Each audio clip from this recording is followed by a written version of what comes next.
I'm sure they even some books on Tyler Webb. I understand. And she's kind, she's very kind. And I found it for free. Yeah. Because you're under the April deadline. Yeah. Think about that.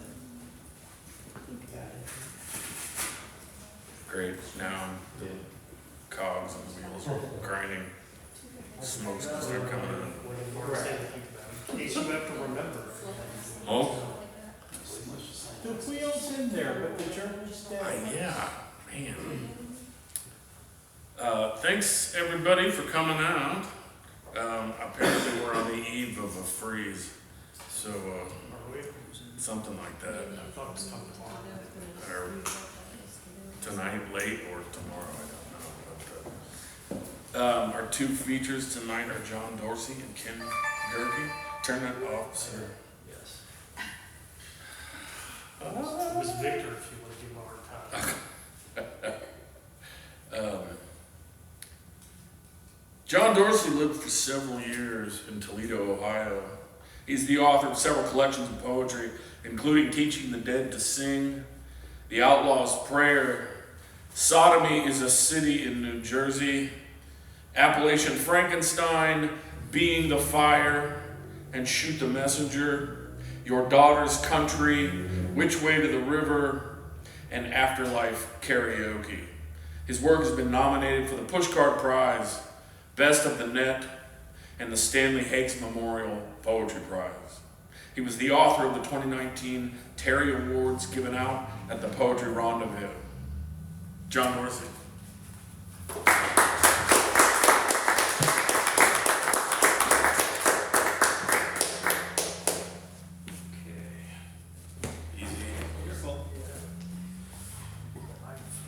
I've fallen before with things like that. I fell off a stage one time. That was really good. It's those new shoes. Oh yeah, these I had to wear these shoes because my black Pumas finally have a hole. Switch to these. Okay. Told Mark I'm gonna do just some of these smaller chapbooks. I've been putting out a bunch of them lately, and I'm gonna read some pieces from there because a lot of them go out of print really fast. Let's see here. It's a shame John Clayton's not here. I was going to read from the Arby's book just for him.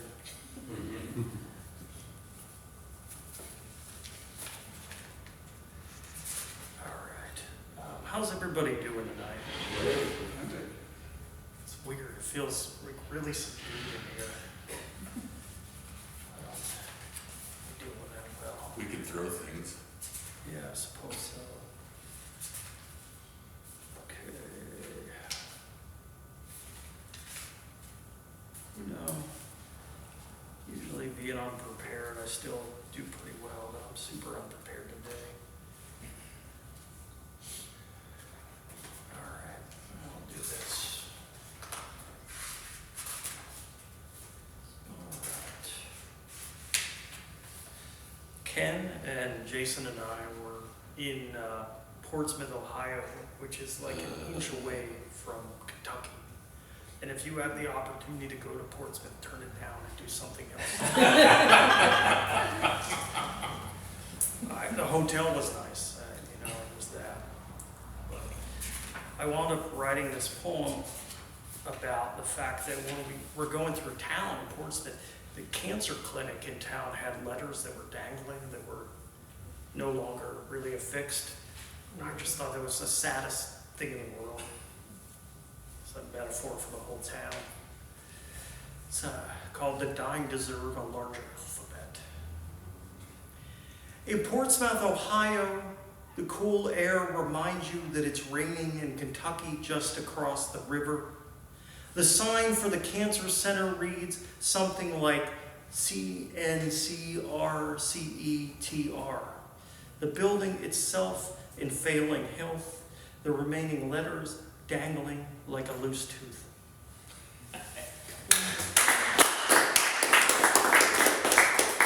It's kind of weird to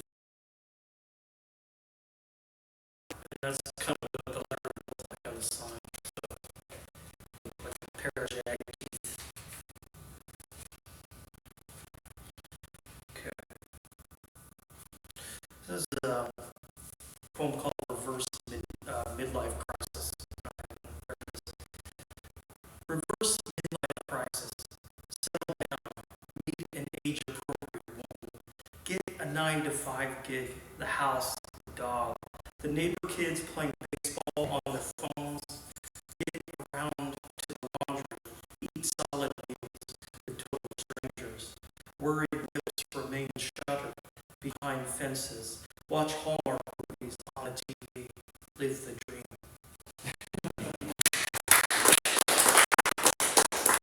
You know, I live with my mom, and that's the thing about most years. Hallmark movies all the time. All the time. Okay. This is a poem I wrote about meeting David Lynch.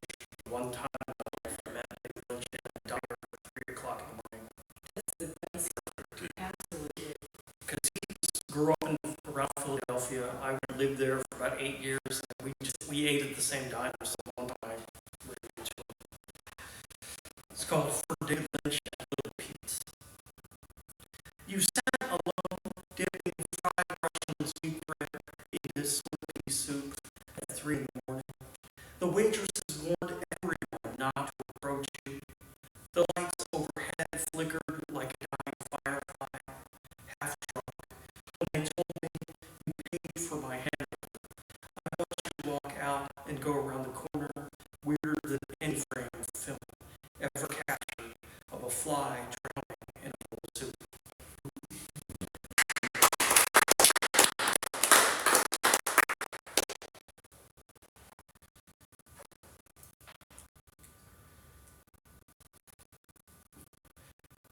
It has me thinking. I did this artist book. I need to do another fast food thing on those substitutions. All right. This poem just actually got put on the side of a perfume bottle in India. It's being manufactured by a perfume company. And it's strange that they would pick this particular poem. It's because this is about watching Miami Vice in the garage that I lived in on Christmas Day by myself. So, watching Miami Vice alone on Christmas morning in the Missouri garage. But you can wait here or wait immediately. You mostly watch for the clothes and the excessive use of hair gel. You imagine girls on roller skates snorting pure Peruvian flake off of Don Johnson's sweet oily scalp. In the never-ending sunshine, here it's so dark outside that you dream that you can live in 1985 forever. You almost don't want to get up to go to the bathroom, so you can keep getting back to the opening credits. The music fills your heart. You think John Hummer was once the god of war for a simpler time. And you're just grateful that for a moment Miguel Pinero was able to leave the Lower East Side. You read somewhere that Crockett and Tubbs are waiting for Godot on a speedboat in Florida. It's a story that snaps you back to reality, where tomorrow you will go get up and things will not be so easy.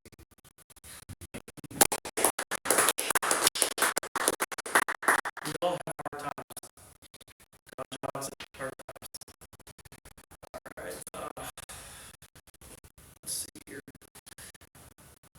Yeah, this, I think, showcases my feelings about the city of Detroit. This is a poem called Lake Erie Prayer. The best poems have no money. They white knuckle the afternoon, balancing the weight of an empty soup bowl, swimming in dirty water, because like us, they just don't want to die in Detroit.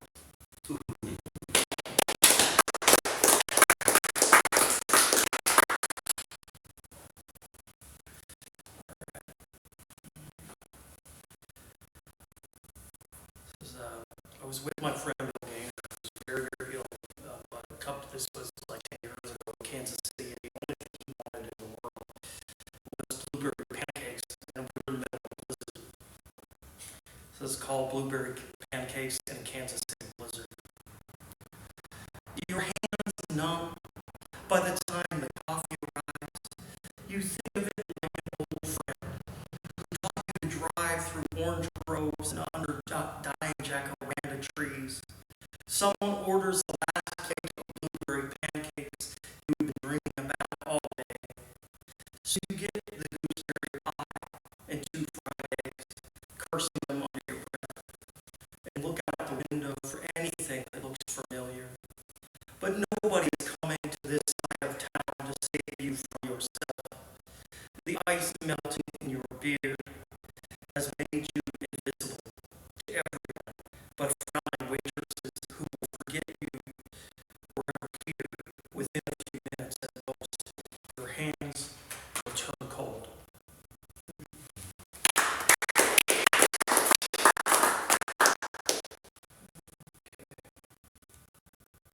I wrote this poem about like all the goings on at the pool hall. It's the owners of the pool are lovely people. Some of the clientele not as much so. But I wrote this poem called "The Southern Missouri Children's Circuit." Half a dozen old men sit talking back and forth in the local bar. After pulling a double at the charcoal plant, all of them black-faced, complaining about people that are racist but never eat, coming to rape their women and take their jobs. If they could, they ban every book but the Bible and used auto repair manuals covered in dust. And an old black and white movie that plays on the TV screen overhead. The sound turned all the way down, like the rebirth of the silent era. The lead actor most likely dead. One of the men says Atticus Finch was a social justice warrior and laughs at his own statement. And another calls him a Hollywood libtard, breathing actual life into a fictional character as he wipes his face, but somehow still looks guilty as another chalks up a pool cue and the dust goes everywhere, causing coffee fits one after the other, briefly turning them all into ghosts for a few seconds. Things are quiet. Then the news comes up, and someone yells at the bartender, "Turn it up."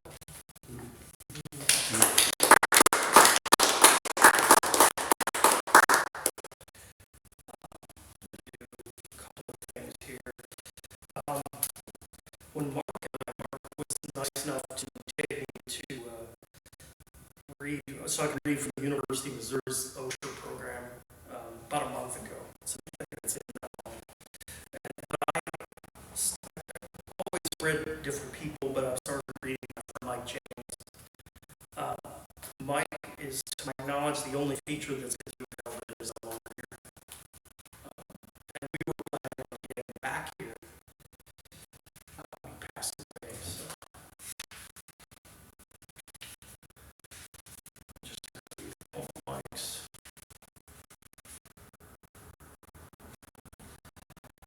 I'm just going to. I've not read this poem myself. I'm just going to pick. It's called White Bread. When we were out of butter, we dipped dry toast in our coffee. We never tried to spread and redo old coffee grounds.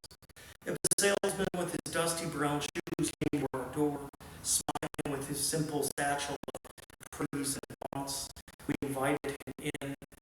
If he stayed past breakfast, we gave him farm tools and polish. On the third day, he became our cousin. We taught him to tell time by train whistles. Winter nights, his card tricks kept us entertained.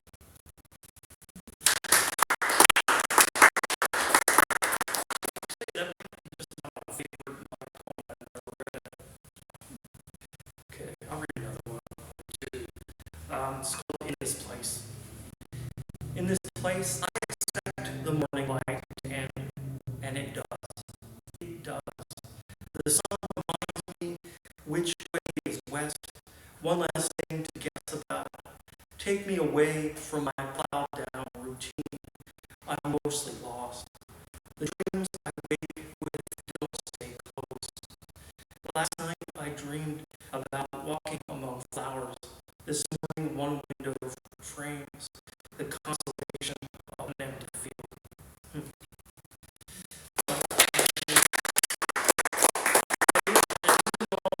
You can still get a lot of books of Red Hawk. Red Hawk's around for a long time.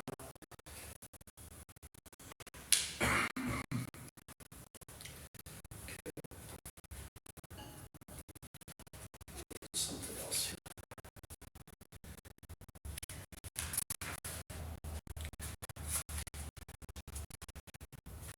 So, poem about the worst diner. I was in Portsmouth. Remember that place? So terrible. This is called At Barlow's. I sit here thinking of you, trying to wipe out my way through a plate of scrambled eggs that tastes like burnt rubber. You said that you had no money, but off the couch if I ever needed one. We barely got to know each other. But when we found everyone on the internet was our best friend.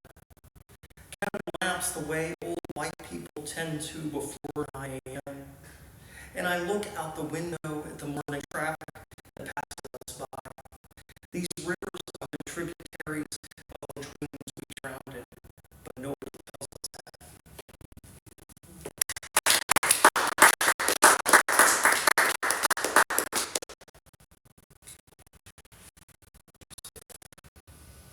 Oh yeah, this poem, I'm just going to read it because it amuses me.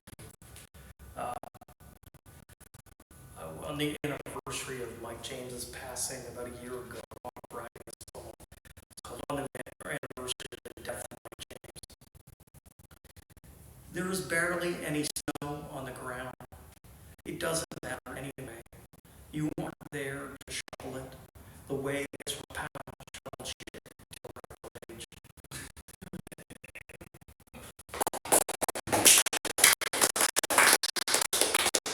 A little true.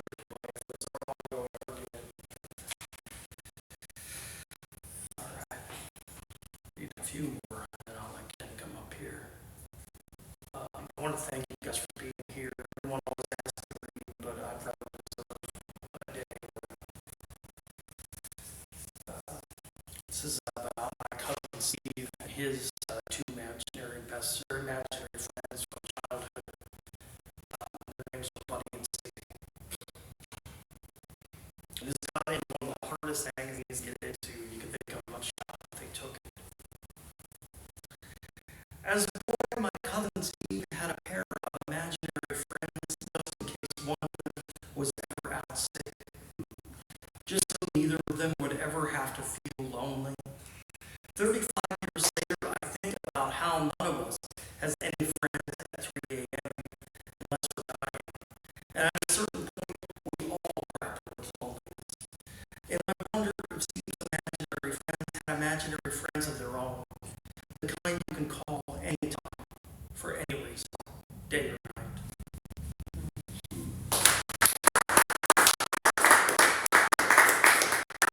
Okay, I'm going to finish with two poems here. I don't know what they'll be. We're going to find out.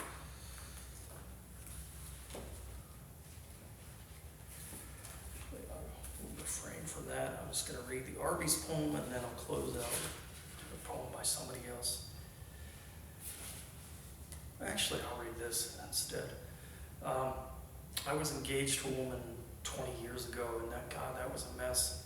And she died about 4 or 5 months ago from breast cancer. And some people, death comes as like a sense of relief, and with her, I'd have to imagine it was. Her health was just terrible. It's called In Death We're Amazing. People who barely knew you tell me you were awesome. They don't mention how you hit a girl in the face for half a can of Mountain Dew in a Toledo mental ward. They say nothing about you threatening to accuse a guy in Dayton of rape unless he handed over the money from your disability check. Or how you got thrown up against a cop car for refusing to pay a cover for a poetry reading, spending the night in the drunk tank with a girl coming down off heroin. They just send kind thoughts to a family whose memory you spent years trying to escape. Like a thief in the night, with a razor blade between your teeth. I guess they just don't know that every breath you took, you had to steal. I've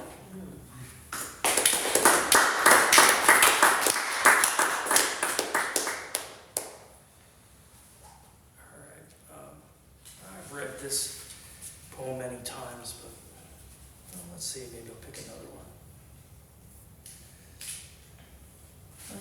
Yeah, I've done that too much. I'm going to read a Scott Weinberg poem and then do a different one than I normally do. It's called Elastic Town. And Victor and I had the privilege of publishing this. Scott has been passed away for 14 years. It's pretty amazing. And we're going to publish some more stuff, but we did this. Elastic Town. In Elastic Town, all of us are stretched too thin. Be gentle when you toss your rocks at us. Remember that bruises, too, are countries. In maybe So Town, everyone has a story about them to tell. Some of them need to take time to breathe. The air can get a bit giddy. Remember that choking still isn't a crime. In anything can do town. We sleep once in a while. The beds that claim us, they've been drinking. They move across the floor. When you attempt to lay down comfortable, the long-time silent mountains started out as a talkative pile of dust. We go wherever the dance instructor asks us. We wedge ourselves through tiny cracks. In Elastic City, you disappear for years, then bring yourself back home. We stumble together onto the porch, front or back. Who can tell? You blink and look into me. I nod in agreement. In Elastic City, sometimes you do win. Come along with your badass self. No one ever keeps score. The cooking fire has our dinner waiting. All of the years that drive a person to their front door. Put any key you think you got in the lock. In Elastic City, in Elastic Town, magics run away and join the circus. Your eyes are rivers. The heart is a cafe. All of your friends drink black coffee for miles around. Put your tired bones up on the table. It'll hold. Thank you.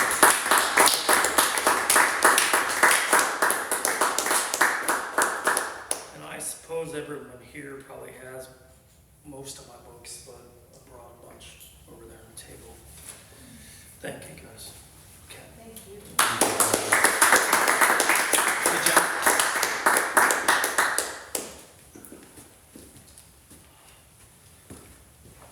Oh, thank you, sir. I will eventually lose this hat. I don't know what it says about me psychologically, but I had an imaginary enemy as a child that I would get in squabbles with. I can only imagine what my parents were thinking when I would be having intense arguments with my imaginary enemy. Speaking of psychopaths, I was a serial killer. No, if I was a serial killer, I'd live in Portsmouth.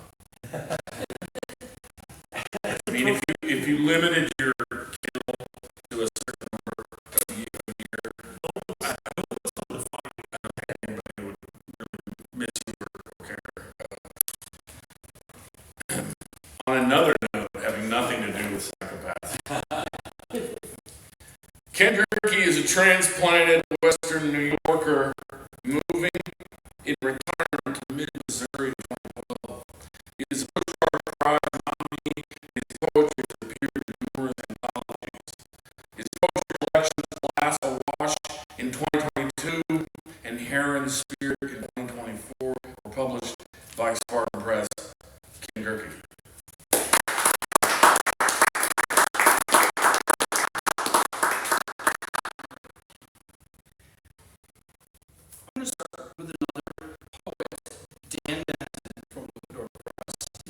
man down. Read that. Yes, I do. Yeah. He refers to himself as a blue-collar poet. A culture-trained white. I just want to sit, read, and listen to culture. Bent horn blue notes drifting down empty Tuesday night streets where all working families have tucked their kids in bed, read stories, and kissed foreheads. Where factory fathers have bred the last of the fourth long neck as a family dog sniffs the perimeter of a backyard with a dimmer switch set to January clear starry night. Cold rain like ice water, spiking lightning and rain freeze. 11 p.m. hearts. Cold train, setting down an exclamation point with a silk blanket. That's Dan.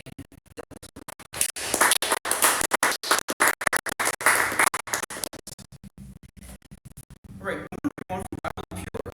John, a couple of items at Still Poetry Society. We have monthly readings in Charles City, and we put out an anthology. So we're going to read one of the poems from there.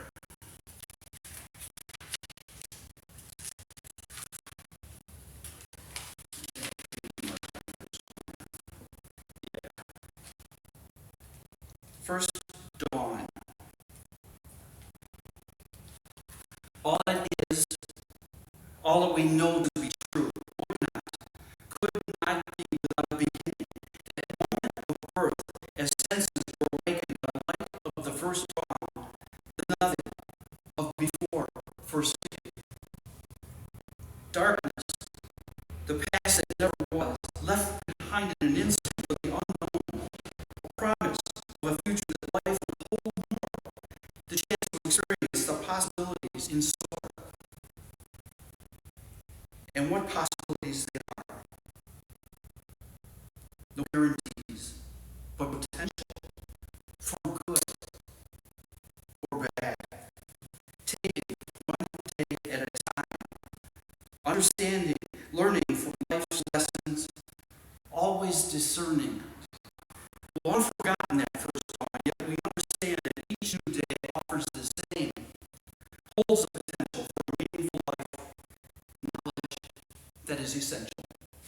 So, I have copies up there if anybody's interested.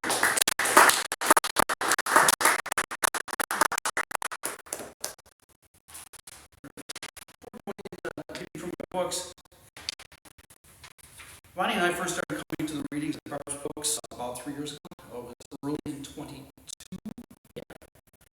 And at that time, the Bridge Crossing Cascade on 89 with her lid was closed. So you had to take a detour. And doing that at night, it was amazing. I saw a few deer on there. Yeah. So, Highway A. One curve on the road, there's nothing but curves that crest before they drop into the next. Miss that curve and airborne becomes a fact. Think about the poems you'll never write. Hug that curve to arrive in Belle. Breathe poetry that twists as it rises and falls. Into a community that knows with the right people the road can be home. That road at night, the poetry of the evening winding around each blind curve, taking you home.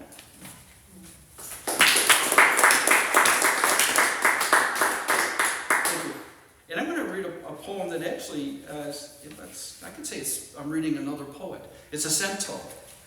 And cento has lines from other poems, other poets. Well, as it happens, every line from this is from a book, which I was going to bring a copy of, and I did not bring it, by Jason Rieberg, and I wrote it while he was in the hospital 2 years ago, standing at the intersection of critical mass and the event horizon. So each line is from that poem. More or less, one must finally succumb to the hard realization, waking you in the middle of the night, a thought with a tiny drop of truth, something one waits around for. It's the same ritual every time. A dream of suddenly waking from a dream, the stars, the spirits of your ancestors, whoever, just beyond the horizon. Suddenly materializing before you, it flutters, moth-like, from dark corners between blind faith and forbidden knowledge, rescued, reconstructed, and rehabilitated. No one will possibly predict what happens next. We cannot always discern with the highest degree of probability. It may transmortify into something, just about anything. The universe does provide something one waits around for, more or less, but nothing to get too excited about. That's pretty good stuff. Okay. And I'll read a poem from Glass Awash, page 62. It is Wide Awake. Eyes open, we conjure visions to soothe us in our sleep. While around us, dreams wait to unfold. Next year, tomorrow, now.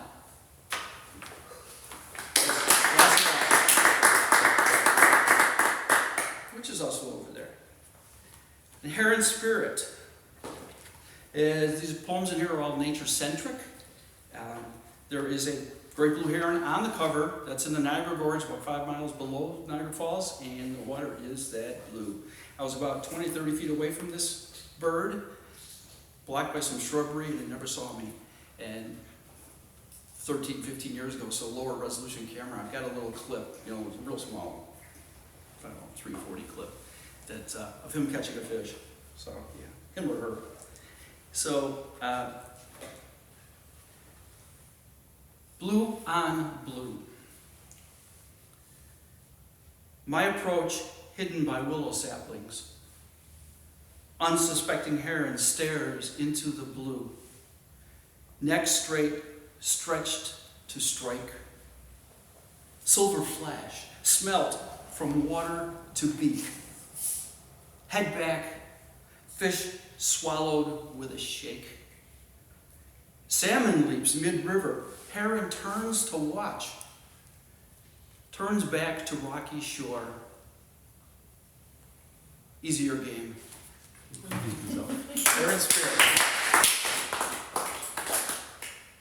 Okay, so I'm going to read a series of poems from my latest book, Random Riffs. As a lot of people here, probably everybody now knows, driving back to Buffalo to see family, my kids, I'd be playing music, see something that sparked my imagination. Music would match sometimes, or I'd find music later that matches. So my thoughts would go into, the thoughts of what was going on in my head at the time would go in, and I would dictate to my phone. So, yeah. And I'm going to start with, this has to do with Belle, actually. Cristo Redentor, Donald Byrd. A haunting chorale laced with sonorous chords leads me through winding hills to deliver me into the narrow valley that holds Westphalia, where a church spire high on a hill rises from surrounding trees to be seen by all who pass on the highway below, wayward or devout. As I leave that steeple behind, Donald Byrd's trumpet, slow and almost sultry, moves in, dances with those voices, and Duke Pearson's piano teases, seems to offer a revelation. Rich Fountain lies just down the road, waits to follow suit, its church again totally obscured above me, save the lines of its spire rising above the trees. When the road from there opens to a wide valley, I almost expect to see Sugarloaf Mountain on the horizon, with their arms of Christ the Redeemer opened wide, expecting me to come home.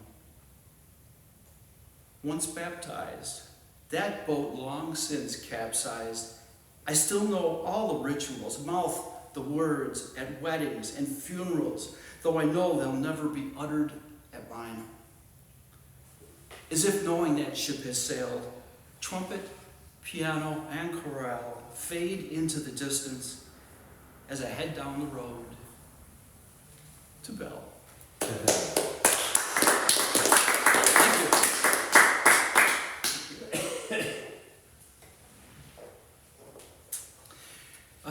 This weekend, actually, today was the main part of the event was a poetry jam in Kansas City, and I attended that. Jason and Is that one? John. Yeah. It was 2 years ago. Was it's the one that Polly Alice? Yeah, yeah, Okay. yeah. So they're having another one this year.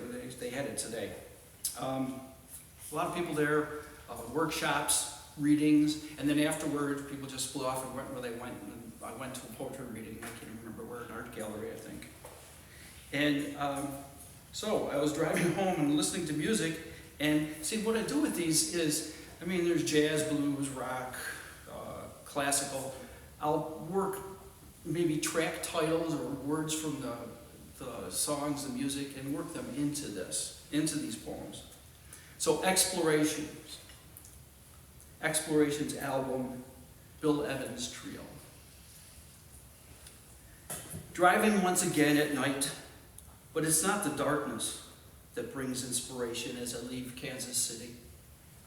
I consider a day spent with poets, a day of exploration, one that confirms there is life in poetry. Never staying in one place. Bill Evans' piano underscores that, with Scott LaFaro's bass line, the pulse that carries my thoughts forward, quickening at times, a heartbeat that responds to words that still echo in my mind. Writers, from readings to open mic, shared methods, perspectives, in a tempo that varied from moment to moment. Paul Motien's percussive staccato is a reminder of those different directions that felt as natural as a brush on cymbals. How does a trio encapsulate an experience in this way? I wish I knew. So if I remember correctly, I think there was actually a track title I wish I knew in there. So that's what I try to do. I try to work that stuff in. Okay.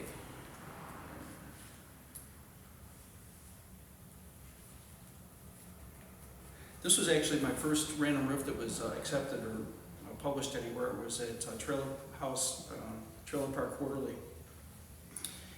And I-90, as it goes into New York, it goes up along Lake Erie, then cuts across all the way to Albany. All right, and that's called the Thruway. And in that stretch between Erie and Buffalo is wine country. Actually, that's where Welch's grapes first came from, was grapes there in that area. So, and it parallels the shore. You just look out, and a mile away, you can see the lake. It's beautiful as you're coming down from elevation. Driving with Brubeck. Concrete seams click beneath the rapid turn of wheels, trying to impress the road, trying to impress the need for arrival as a sax greets an expanse of blue waving on a horizon, breaking free of its cloudy blanket, revealing more blue as grapevines in row after orderly row march up a snow-covered slope. Drummers keeping the beat. Gulls wander in from the lake and hilltop turbines can't keep up. 5 takes and no photo worthy of saving. This ain't no St. Louis, but the sky is still blue.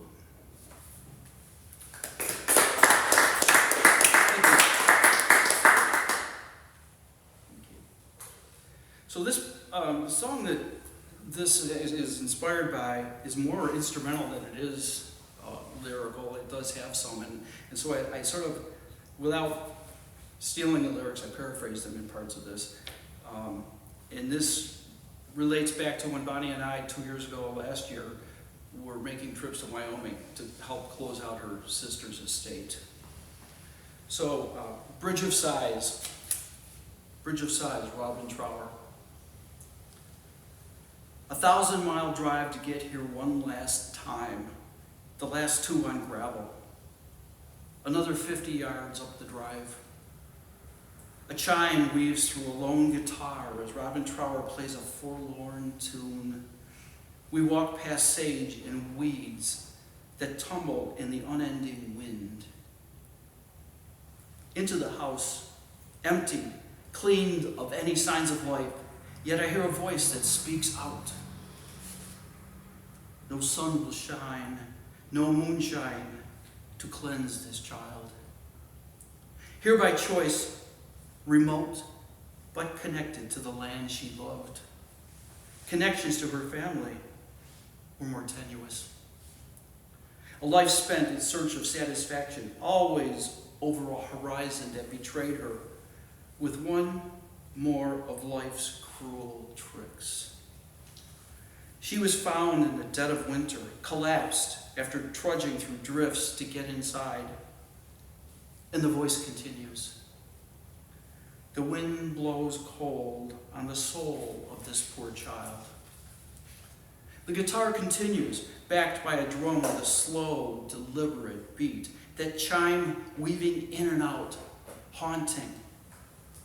Out the door and into that Wyoming wind, we start the long drive home, her home, receding as the rear view mirror in the rear view mirror. Never one to leave that part of her behind. She may be gone, but she'll always be here.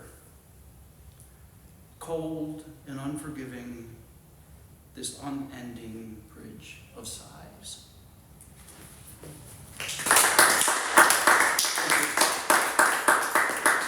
And I'll read 2 more in here. Let's see. Okay, so this one is it's actually not about driving.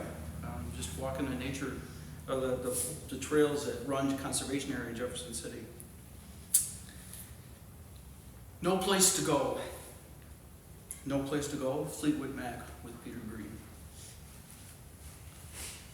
No traffic here. Slow, easy steps that ride the beat of the music. The harmonica bleeding through like a sob. And Peter Green asking, how much longer can this go on? I walk the trail, a conservation area, because that's what it's come to. You want to see a 200-year-old oak or a hickory or a walnut even taller? It's getting so you're lucky to see them in the wild. We set them apart to protect them from us. And that heart moves to the front as the beat continues, as if nature is wailing at its abuse. And Green asks again, how much longer can this go on? I round a bend, and the paved section transitions to wood chips that cushion my feet, but not before I step over a steaming pile of dog crap in the center of the path, a fitting partner for the candy wrapper I passed earlier. The same path that's posted, no dogs allowed. But that's the respect we give to what we're trying to protect. I walk beneath the trees, my steps heavy with the beat, as the harmonica wails on, until, as if giving up, it fades out, leaving me to wonder, when, at last, these trees are old and fallen down, where will we go?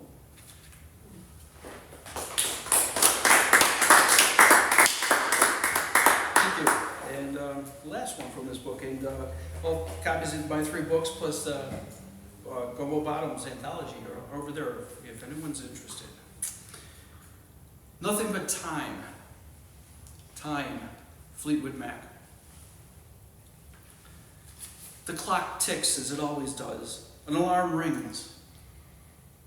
Or does it? There hasn't been one dull day as alarms have been going off for the past week. Doctors think they know, but do they? So they send me on a road trip, my gurney boosted into the back of the bus. It's hard to believe I now call this my hometown, but I leave it behind as we head into the night. Looking back at headlights, taillights, I wonder if I've frittered, wasted the years that are behind me. But no one was going to show me, so I made my own way. I've lived each moment, and nothing can take that from me. I once was young, and life was always long, until it wasn't. But that doesn't mean that each day doesn't have its own starting gun. Waters and Gilmore may not expect me to catch up with the sun, but I know it's waiting, offering me a new day. I'll always be older, and I may be short of breath, but death will have to wait. I'll take every minute, every scribbled line that comes my way, save them, learn from them, until I'm finally home. It's just past midnight as we pull up to the hospital in St. Louis. I know my past is always a part of me, but this is a new day, and I'm ready to make more memories.